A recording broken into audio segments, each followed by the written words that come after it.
section of the podcast now, hopefully you've gotten to this point, is to sort of just, the question basically we pose here is, what is success in your endeavors here? Obviously you're maybe hoping to become a professional basketball player. You're wondering if you're good enough to become one. And the message I guess I'd like to share here is that it's all about progressive steps. Okay. And obviously, there's no guarantees. That's the reality. I know I spent many hours, on my game, and a lot of the things I talk about here outside of training, outside of school, sacrifices I made, parties I didn't go to, all these sort of things. Yeah. And, I didn't become a professional basketball player. Okay. But at the end of the day, that's not necessarily the end of the world. I think that's something that I want to sort of really share. And I think the progressive steps here that you want to consider is, how can you work your way through each level? Okay, so maybe you're a domestic player at the moment, and I think I touched on this a little bit earlier. Can you work your way up to the best team at your club? Okay, in the highest grade, hopefully, of your age group. Okay, they're probably your first goals. Then obviously, then you're looking to join a rep team. Now, obviously, in a rep competition, that's where most players already straight away get a reality check. They go, oh, so no, hold on. I was scoring 20 points a game on a Saturday afternoon, and now I'm playing rep, and the coach doesn't even play me. Okay, maybe it's because of one of the few things we talked about earlier. I got no left hand. I can't stop a person in front of me at any possessions. Okay, it doesn't matter if I do get buckets at times. My coach ain't playing me. Okay, so I think again, once you hit the rep level, trying to get yourself to that highest rep team, so obviously the first team at your club, and then obviously performing in one of the highest divisions, which is VC, obviously on a Friday night, and getting to that level of competition. Now you're playing the best of the best. Okay, and if you're now still excelling, playing the best of the best at your age group at that level, okay, then you can obviously then continue to progress your way through the next steps. And obviously in Australia here, there's things like Youth League, there's things like NBL One. A lot of players here will obviously jump to the US college system, which is a great opportunity, no doubt, to be able to go over the US and play basketball and get that real experience, life experience there.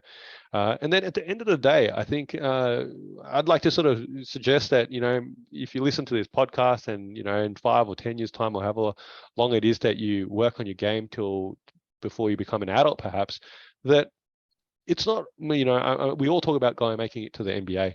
And I think if you take it to the highest level that you can take it, I think you should be proud and pleased of all the efforts that you put in. It's not everyone can become an elite basketball player for many reasons, and that's the reality. Okay, I think there's this real good article I read a little while ago about how the statistics are against anyone in 90% of demographics because of simply the resources and the size and the sort of opportunities that you'll get. But, there's obviously overseas competitions too, in leagues, in Asia, in Europe, and stuff like that, and in other pro leagues, and semi-pro leagues as well. And if you're, obviously passionate about basketball, you can, take your skill set and your game to, one of these sort of levels. I think you should be really pleased and proud of all the efforts you put in so far. Yeah, this is where we go against a lot of the advice and we go on the more subjective route. So objectively, you're probably not making the NBA. I'm sorry. It's just how it goes. It's statistics. There's only so many slots. Yeah, I think the number is 450 players at any one point, and the average NBA career is about 3 to 4 years. It's not a long time. And we admire the big names and the big players, and those people are generational freaks. Really, they are. LeBron, we constantly question the greatness. He's that good that it wouldn't matter if he was born in the 50s or in the 2050s. He would be playing in the NBA. He's just that good. And there are other people that benefit from the era, and there are other people that benefit from circumstance. And then there's people that benefit from things not happening to them. You will have, the easiest example I have is Len Bias. Okay. Len Bias was good enough to get drafted by the Boston Celtics and never actually played a game in the NBA because he passed away before that. There are things that happen, whether it be minor injuries, whether it be relocations, whether it be finding a new sport, having a relationship, partying too much, getting caught up in the wrong crowd. There's everything and anything in between. So then it comes down to the subjective things.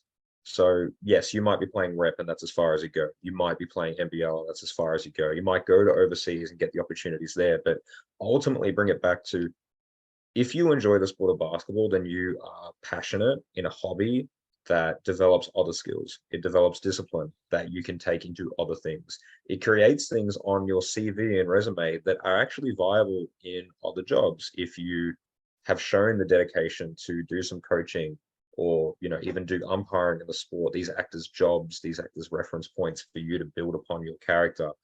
You network, right? So for example, we know each other because of basketball, really. We don't meet otherwise. There's a bit of an age gap. They're not circles that we run in normally. I'm currently living with someone who during high school got me onto their basketball team. We played basketball for about 9-10 years. There are people that you meet, and then funnily enough, when you get older, those people might have a job opportunity for you, or they might introduce you to your future spouse. There's endless opportunities, but it all comes from having, right, the commitment to play basketball and the opportunities to do that. And it also just allows you to have an interest, right? And that's really such an underrated thing. If you're a parent and for some reason you've watched this far and you don't even have a child that plays basketball, and you are wondering, after 2 hours, am I convinced yet? Even if it's not basketball, just get them into something that could potentially become a part of their identity and give them some form of entertainment and fulfillment. And in my circumstance, I have a very interesting relationship with basketball because now it's pretty much over, and physically I've ruined my body from playing it so much. But if you ask me, would I do it all again? Well, the answer is yes, because I loved it so much at the time, and had a lot of great people to play with and share it with, and went through the process of doing the dunks in the backyard, but also trying to get better, and also having the highs of scoring lots and having the lows of being terrible, everything in between. And if weirdly nothing else, as we circle it in, are you good enough?